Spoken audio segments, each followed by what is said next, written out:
So I watched Paddington and Peru, and I was really excited for this movie. I loved the first two movies, with Paddington 2 being my favorite. I was hoping this would end up being one of those great trilogies. Overall, I did enjoy Paddington and Peru, but I do think it was a step down from the first two movies. Let me start with the positives. This movie does have a new director. It's not the same director from the first two movies. I thought the new director did a solid job directing wise. This wasn't like, to me, one of those movies debut wise for director where I was like, oh my god, this was amazing. But it was a solid debut for a director. Another positive about this movie is that I love the fact these movies just make you feel good about the world. I love the fact these movies just have like a positive feeling to them where they give you a lot of warmth when you watch them, and just the idea of just, because I love my dark and edgy movies, but I also love movies sometimes where they just make you feel good about the world. And these movies always have a great sense of warmth to them that I love. And I love seeing these characters again when it comes to the Brown family and Paddington character again. And I thought Antonio Banez, I thought he was great in this movie. I thought he added a lot of personality. I thought he was a really fun character. I liked his story with his daughter in this movie. I thought Oliver Oliver Coleman, I'm probably pronouncing the name wrong, but she plays a nun in this movie, and you find out she's really not a nun. I thought she was a fun new addition too. So overall, I liked them. I liked their characters and thought they were fun new additions in this franchise. I thought there was some cute moments. It does have some of the charm from the first two movies. And I do sort of like the idea of changing up the setting. There's a negative and positive of that for me, where this movie definitely goes bigger with this adventure, but that's also why I felt like it lost some of the heart from the first two movies. So here's it. I'm gonna get into the negatives now with this movie. The first negative is that one of the storylines in this movie is that the kids are getting older and the parents, Mrs. and Mrs. Brown, feel like they're not spending as much time together. And I felt like with that story, it was interesting, but I also felt like they didn't really go anywhere with it. Like, I really enjoyed the kids in this movie, the actors.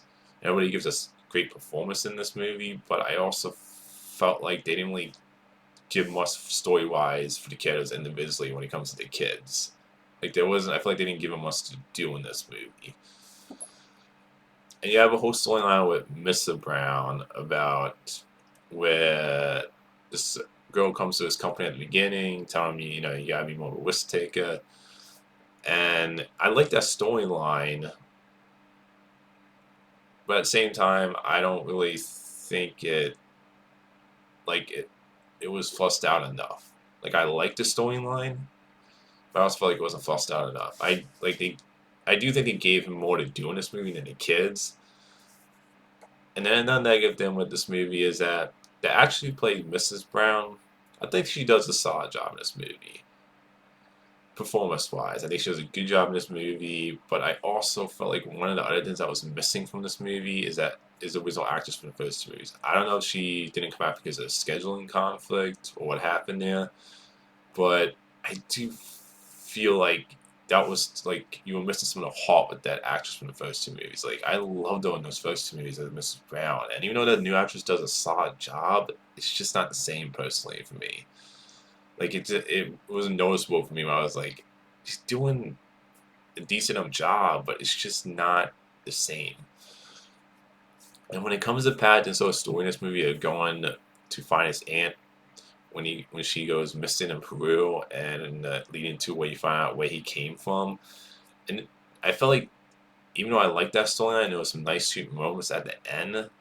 It didn't hit me emotionally as much as the first two movies did.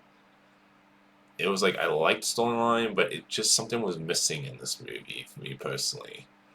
And I do miss the director from the first two movies. Even though I think the new director does a solid job, I can tell it was like I was missing the director from the first two movies, where there was something about the dressing way. Even though I think it's solid, it's not. I feel like this movie just lacks some of the heart and charm of those first two movies.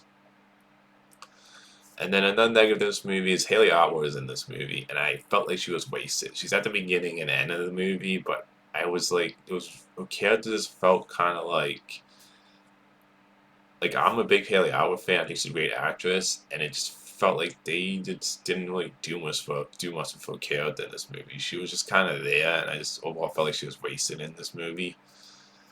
And even though the idea of changing it to setting it up, I also think it's a negative with this movie because I also think one of the things that made those first two movies that gave them a lot of heart was the setting in London. Like London felt like a character in those first two movies to me, and I felt like it's just the setting in this movie. I can understand changing up the setting of the two movies, but I also think you lose some of the heart from those first two movies. And another thing is that I love the supporting characters in the first two movies, like all the neighbors in the neighborhood in London that Paddington gets to know in the first two movies. I loved all those characters, and I also felt like when you take away London and all those great side supporting characters, it just loses some of the heart from those first two movies for me. So I was missing the supporting side characters too. And this movie does go bigger. And that's one of the other negatives for me with this movie is that this does feel like more of an adventure movie. And for me, that kind of, again, that took away some of the heart of those first two movies. Like, one of the things I love about those first two movies is they had like a simple promise to them. Where those first two movies felt more intimate and simple. And even though I feel like there was some nice sweet moments in this movie, I could tell it tried to go bigger. It went for more, like I said, an adventure feel. And I do feel like I just personally prefer the more simple, intimate approach to those first two movies. So overall, I think this is an enjoyable enough Paddington movie. I do feel like if they did a fourth one, I would prefer to have the director of the first two movies back. Again, like I said, this is a solid, enjoyable movie to this trilogy, but it just didn't hit the heights of those first two movies. Like those first two movies are fantastic in my opinion. Like I highly recommend those first two movies.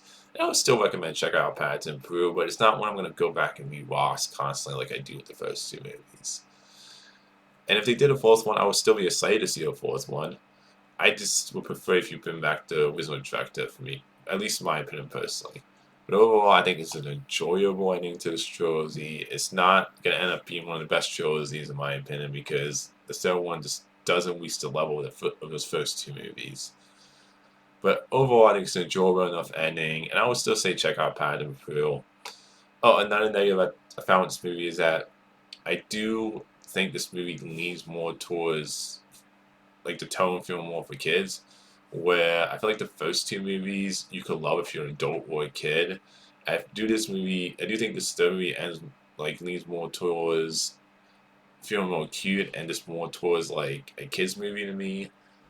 I did find that to be a negative with this movie. But like I said, overall enjoyable Paddington movie. I would recommend checking it out. It's not like I said, it's not fantastic, it's not great. It doesn't reach the heights of those first two movies, but it's a solid enough ending to this trilogy.